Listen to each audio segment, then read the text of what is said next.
Olá, queridos. O texto de Eclesiastes 3,14 diz assim: Eu sei que tudo quanto Deus faz durará eternamente. Nada se lhe deve acrescentar e nada se lhe deve tirar. E isto faz Deus para que haja temor diante dele. Queridos, com a promulgação da Constituição Federal de 1988, o conceito de família foi ampliado e passou a ser entendida como a comunidade formada por qualquer dos pais e seus descendentes. E assim, dispondo e sendo assegurados direitos iguais aos cônjuges deste novo conceito, e com isso abriu-se a oportunidade de lei para implantação de um novo conceito de família. Homem com homem ou mulher com mulher podem se casar e adotar filhos com os mesmos direitos dos que são considerados uma família normal. Questionar, polemizar isto é perda de tempo, uma vez que se tornou lei e pune os que se levantam contra ela, e caiu também na graça de uma enorme parcela da sociedade. Mas uma coisa é certa: foi Deus quem fez a família e por isso vai permanecer. Na Bíblia não conhecemos nenhum exemplo de família diferente que não fosse constituído de homem, sua mulher e filhos. Ficamos com este conceito bíblico, portanto. Certamente, nem nas Escrituras Sagradas temos exemplo de família absolutamente perfeita. No relato bíblico é possível percebermos que nenhum modelo de família perfeita ou sem problemas se encontra. Famílias como as de Noé, Abraão, Isaque, Jacó, do sacerdote Eli, do profeta Samuel, de Davi e muitos outros tinham seus problemas e viviam suas crises também. Inclusive, até mesmo a família de Jesus tinha o problema de ciúme de seus irmãos e intrigas. As nossas famílias, então, não têm como ser exceções. São muitas as lutas que enfrentamos, problemas morais, crises financeiras, perda de valores espirituais, crise de autoridade, entre outros. Observe agora a leitura de Gênesis 48, do 15 ao 16. E abençoou a José e disse: O Deus em cuja presença andaram os meus pais Abraão e Isaque, o Deus que me sustentou desde que eu nasci até este dia, o anjo que me livrou de todo mal, abençoe estes rapazes e seja chamado neles o meu nome e o nome de meus pais Abraão e Isaque, e multipliquem-se como peixes em multidão no meio da terra. Ora, como pais ou avós, qual é a herança que desejamos deixar para os nossos filhos e netos? Casa, carro, um bom seguro de vida? Tudo isso é muito bom e louvável, mas há um legado seguro que pais e avós podem deixar para os seus descendentes, que é a bênção do Senhor. Foi assim que Jacó invocou a bênção sobre os seus netos, E o resultado desta bênção foi que as tribos de Efraim e Manassés se destacaram como as mais ricas e poderosas no meio dos filhos de Jacó. Podemos também deixar para a futura geração uma herança espiritual, fruto de uma vida de temor e obediência à palavra de Deus. Em Deuteronômio 6:24 lemos: e o Senhor nos ordenou que cumpríssemos todos estes estatutos, que temêssemos ao Senhor nosso Deus para o nosso próprio bem, para nos guardar em vida, como no dia de hoje. É importante ministrar perdão na família. Observe que história maravilhosa nesse sentido podemos ver em Gênesis capítulo 50, dos versos 15 ao 20, que lerei. Vendo então os irmãos de José que o seu pai já estava morto, disseram: porventura nos odiará José e certamente nos retribuirá todo o mal que lhe fizemos. Portanto, mandaram dizer a José: teu pai ordenou antes da sua morte, dizendo: assim direis a José: perdoa, rogo-te, a transgressão de teus irmãos e o seu pecado, porque te fizeram mal. Agora, pois, rogamos-te que perdoes a transgressão do servo de Deus, de teu pai. E José chorou quando eles lhe falavam. Depois vieram também seus irmãos e prostraram-se diante dele e disseram: eis-nos aqui por teus servos. E José lhes disse: não temais, porventura estou eu em lugar de Deus? Vós bem tentastes mal contra mim, porém Deus o intentou para o bem, para fazer como se vê neste dia, para conservar muita gente com vida. O ciúme dos irmãos de José os levaram a vendê-lo como escravo para o Egito. Ali José viveu anos de angústia e sofrimento. Quando José revê seus irmãos, revela-se a eles e imediatamente concede-lhes o perdão, discernindo o propósito de Deus. Mas quando morre Jacó, seus irmãos temeram uma represária por parte de José.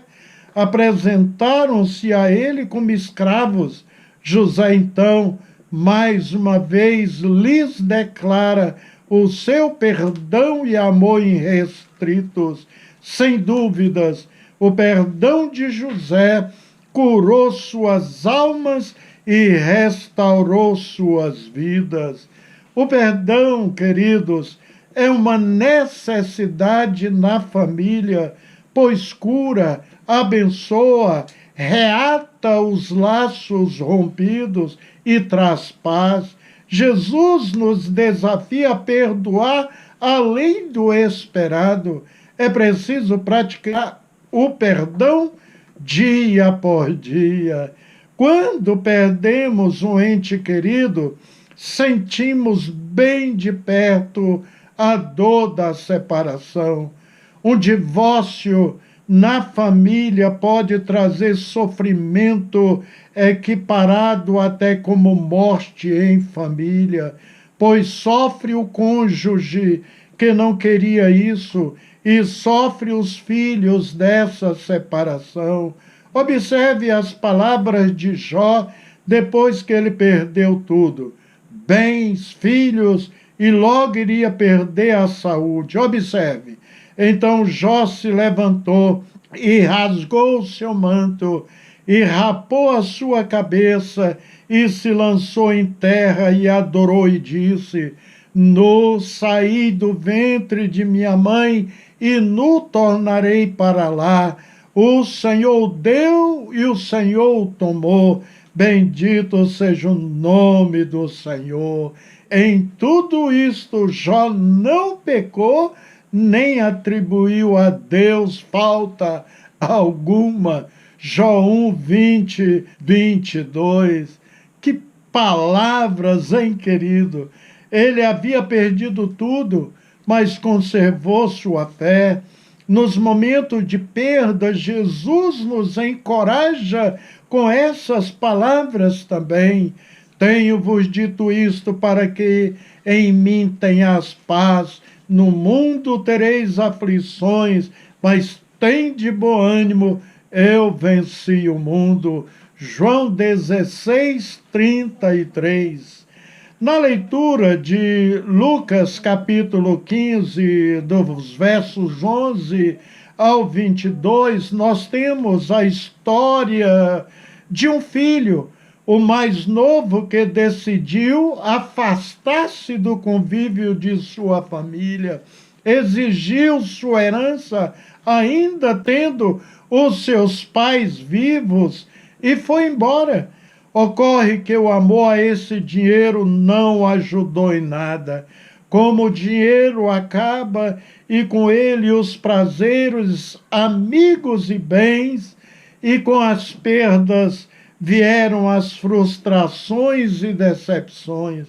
Foi quando o jovem se levantou, lembrou-se de seu pai, lembrou-se de sua casa, de sua família, de tudo mais que ele havia deixado para trás, e decidiu voltar, e foi humilde, pediu perdão.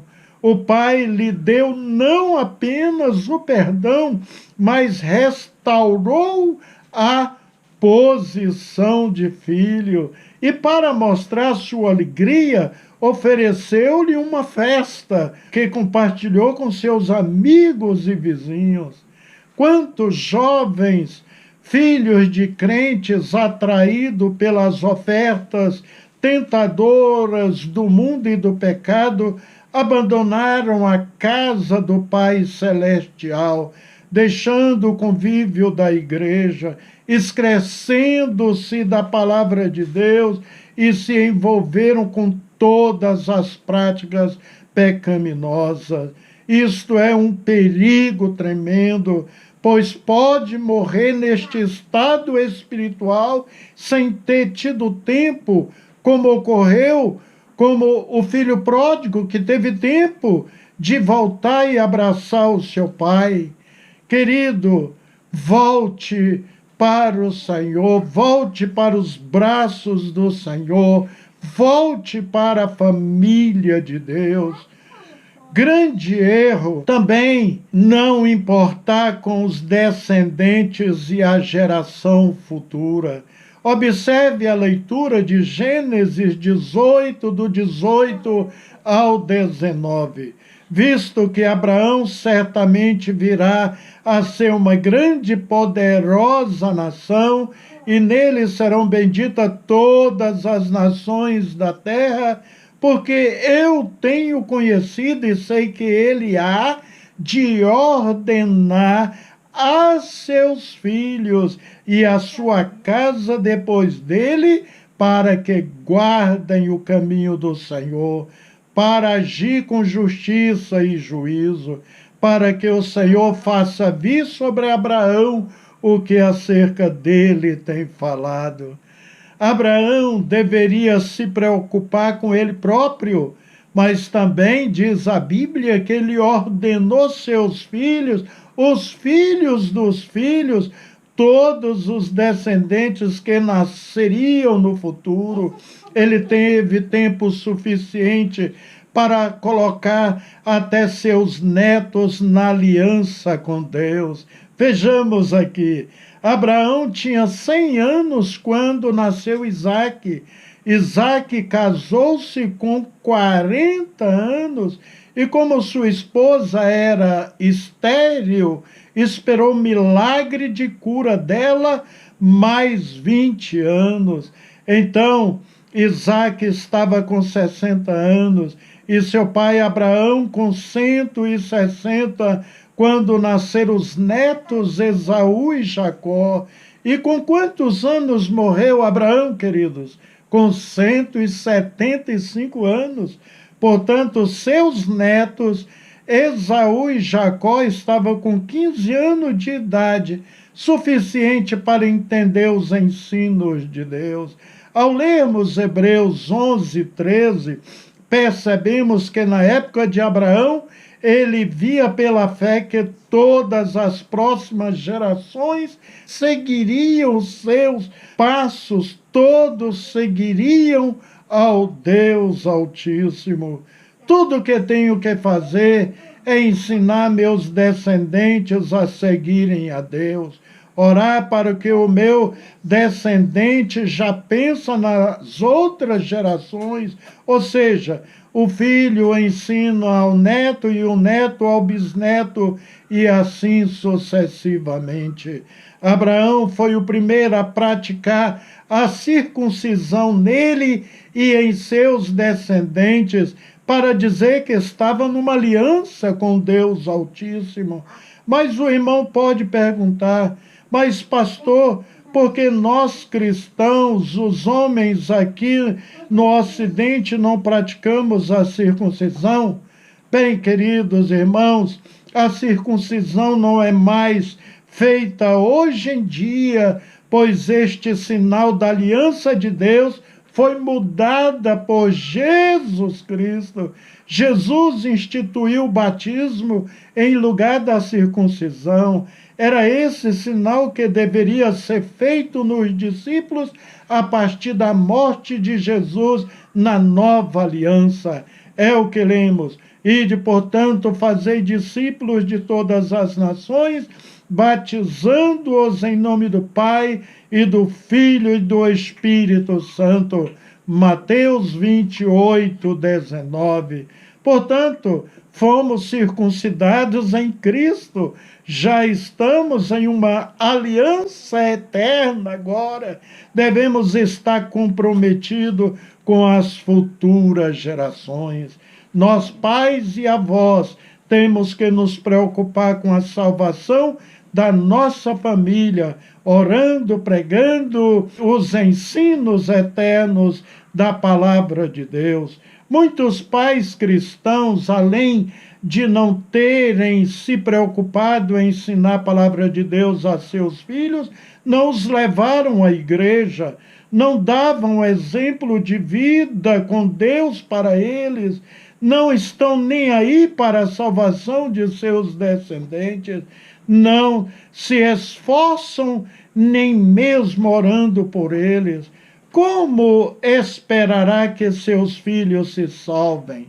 Já vimos que a grande missão de Abraão era a salvação de sua descendência. Gênesis 18, 18 a 19, nós lemos isso. Ele, com pai e avô, passou o legado, a importância de servir a Deus a eles. Seja um exemplo também, meu querido. Sei que um dia eu partirei para o Senhor, mas desejo que meus descendentes continuem servindo a Deus aqui na terra. O apóstolo Pedro já sabia que estava com seus dias contados, perto de morrer, e escreveu essas palavras. Por isso não deixarei de exortar-vos sempre acerca destas coisas, ainda que bem as saibais e estejais confirmados na palavra da verdade. E tenho por justo, enquanto estiver neste tabernáculo, despertar-vos com admoestações, sabendo que o Senhor Jesus já me tem revelado, mas também eu procurarei em toda ocasião que depois da minha morte tenhas lembrança dessas coisas.